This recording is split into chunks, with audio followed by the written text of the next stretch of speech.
माँ तेरी हर बूंद को मोती सा चमकाऊंगा माँ, तू सपने बड़े देखना, तेरा पूरा करके तेरा शेर से नहीं दिखलाएगा। तो हेलो दोस्तों, हाय एवरीवन, आप लोग कैसे हैं? तो आप लोगों का अपना यूट्यूब चैनल ग्रेविटेशनल पंकज में तहे दिल से हार्दिक स्वागत है।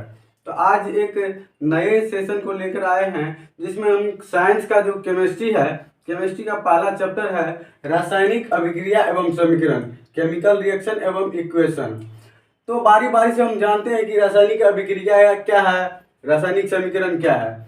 तो सबसे पहले हम यहाँ देखते हैं कि रासायनिक समीकरण रासायनिक अभिक्रिया यानी रासायनिक केमिकल रिएक्शन। तो वैसी अभिक्रिया जिसमें दो या दो से अधिक पदार्थ मिलकर नए गुण धर्म वाले नए पदार्थ का निर्माण करता हो उसे रासायनिक अभिक्रिया कहते हैं। कहने का मतलब है कि रासायनिक अभिक्रिया में जो भाग लेगा पदार्थ, उस पदार्थ जो पहले पदार्थ था वो नए पदार्थ का निर्माण करेगा, जिसके साथ साथ उसका गुण भी बदल जाएगा, कलर भी चेंज हो जाएगा, अवस्था भी परिवर्तन हो जाएगा, तापमान भी परिवर्तन हो जाएगा, विभिन्न प्रकार की क्रियाओं में परिवर्तन हो जाएगा। फिर उस वस्तु को या उस पदार्थ को हम पहले वाले पदार्थ में परिवर्तन नहीं कर सकते हैं, उससे हम रासायनिक अभिक्रिया कहते हैं। तो वही बात लिखे हैं दोस्तों, वैसी अभिक्रिया जिसमें दो या दो से अधिक पदार्थ मिलकर नए गुणधर्म वाले नए पदार्थ का निर्माण करता हो उसे रासायनिक अभिक्रिया कहते हैं। जैसे दूध से दही बनना, अगर दूध से दही बन गया तो दही से दूध नहीं बनेगा।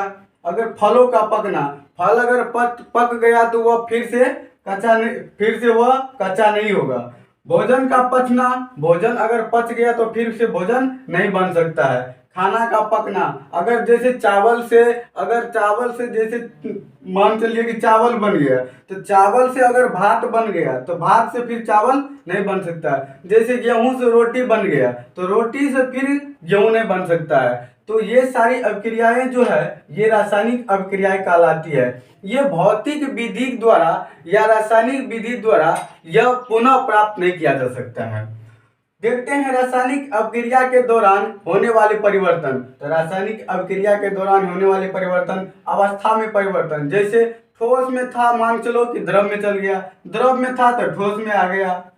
उसके बाद देखते हैं दूसरा नंबर जो होता है तापमान में परिवर्तन। तापमान पर मान चलिए पहले 40 डिग्री से टेम्परेचर पे था तो मान चलिए 30 डिग्री टेम्परेचर पे हो गया। उसके बाद रंग में परिवर्तन, रंग में परिवर्तन जैसे मान चलिए कि लाल है तो हरा हो गया, भूरा है तो काला हो गया। उसके बाद देखते हैं रिएक्टेंट, अभिकारक किसको कहते हैं। तो रासायनिक अभिक्रिया में भाग लेने वाले जो पदार्थ होते हैं उसे हम अभिकारक रिएक्टेंट कहते हैं। उसके बाद देखते हैं प्रोडक्ट क्या है, उत्पाद क्या है।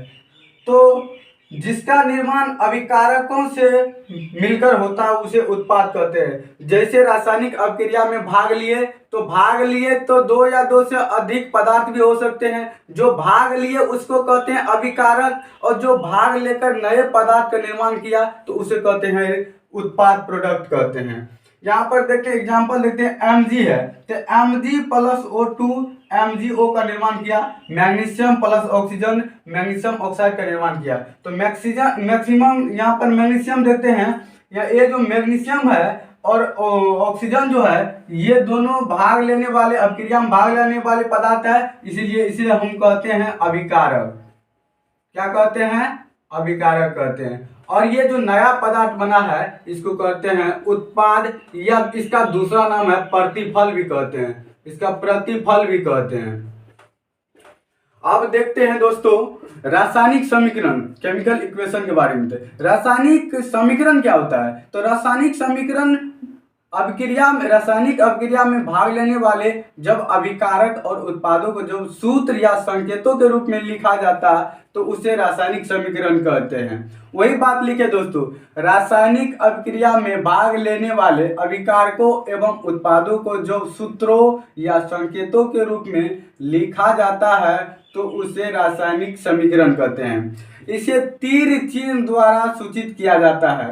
कहने का मतलब है कि जैसे मैग्नीशियम ऑक्सीजन मिलकर मैग्नीशियम ऑक्साइड का निर्माण किया तो एस का मतलब होता है सॉलिड, सॉलिड मतलब ठोस, ऑक्सीजन क्या है? गैस है, जी मतलब गैस। MgO जो मैग्नीशियम ऑक्साइड बना ये ठोस होता है। तो यहाँ पर देखते हैं ये जो है रासायनिक अभिक्रिया में जो ये भाग लिए हैं तो ये भाग, ये इसको अभिकारक कहते हैं। ये जो नया पदार्थ बने इसे प्रतिफल कहते हैं।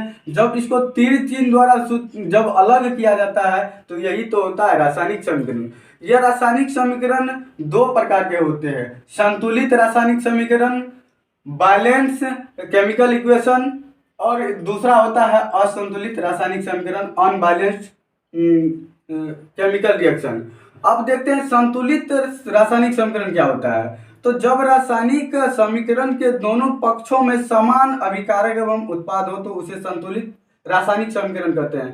कहने का मतलब है कि यहाँ देखते हैं हाइड्रोजन का दो अणु है, यहाँ पर देखते हैं हाइड्रोजन का दो अणु है इस बगल, यहाँ पर देखते हैं हाइड्रोजन का दो अणु है और हाइड्रोजन का एक अणु। अणु कहने का मतलब है कि जायगो है वो अणु हो गया, और जो पदार्थ है या जो एलिमेंट है, जो तत्व है वो हो जाता है परमाणु। तत्व का सबसे छोटा सूक्ष्म कण जो होता है वो परमाणु होता है, जबकि यौगिक का सबसे सूक्ष्म कण जो होता है वो होता है अणु। तो यहाँ पर देखते हैं हाइड्रोजन के दो अणु है, हाइड्रोजन परमाणु के दो अणु है, यहाँ हाइड्रोजन परमाणु के दो अणु है, यहाँ पर ऑक्सीजन परमाणु के दो अणु है, यहाँ पर ऑक्सीजन परमाणु के एक अणु है। इसीलिए बैलेंस रखने के लिए यहाँ पर क्या करना पड़ेगा, इसमें 2 से गुना करना पड़ेगा। 2 से गुना किए तो ऑक्सीजन तो 2 हो गया, लेकिन यहाँ पर देखते हैं ये जो हाइड्रोजन जो है 2 दूना 4 गो हो गया। तो 4 गो होने के लिए यहाँ पर 2 गो है तो क्या करना पड़ेगा, 2 से गुना करना पड़ेगा। यहाँ पर देखिए अब 2 दूना 4, 2 दूना 4, 2 गो ऑक्सीजन यहाँ, 2 गो ऑक्सीजन यहाँ, 4 गो हाइड्रोजन यहाँ, 4 गो हाइड्रोजन। यही तो संतुलित रासायनिक समीकरण कहलाता है। उसके बाद में देखते हैं असंतुलित रासायनिक समीकरण। असंतुलित रासायनिक समीकरण क्या होता है, जब रासायनिक समीकरण के दोनों पक्षों में अभिकारक एवं प्रतिफल असमान हो तो उसे असंतुलित रासायनिक समीकरण कहते हैं। कहने का मतलब जैसे Fe और H2O यानी फेरस लोहा और ये जल है, जल जो है ये फेरस ऑक्साइड का निर्माण किया और हाइड्रोजन गैस को उत्सर्जन किया। तो यहाँ पर देखते हैं लोहा परमाणु जो है इसके एक अणु है, यहाँ पर 3 अणु है, यहाँ पर हाइड्रोजन के 2 अणु है, यहाँ पर 2 अणु है, यहाँ पर ऑक्सीजन के एक अणु है, यहाँ पर 4, यहाँ पर अलग अलग है, इसीलिए हम असंतुलित रासायनिक समीकरण कहते हैं। ये छोटा सा प्रयास था दोस्तों, तो आप लोग कमेंट करके जरूर बताइएगा कि आप लोग को ये छोटा सा क्लास कैसा लगा। अगर आप लोग स्क्रीनशॉट लेना चाहेंगे तो आप लोग स्क्रीनशॉट ले सकते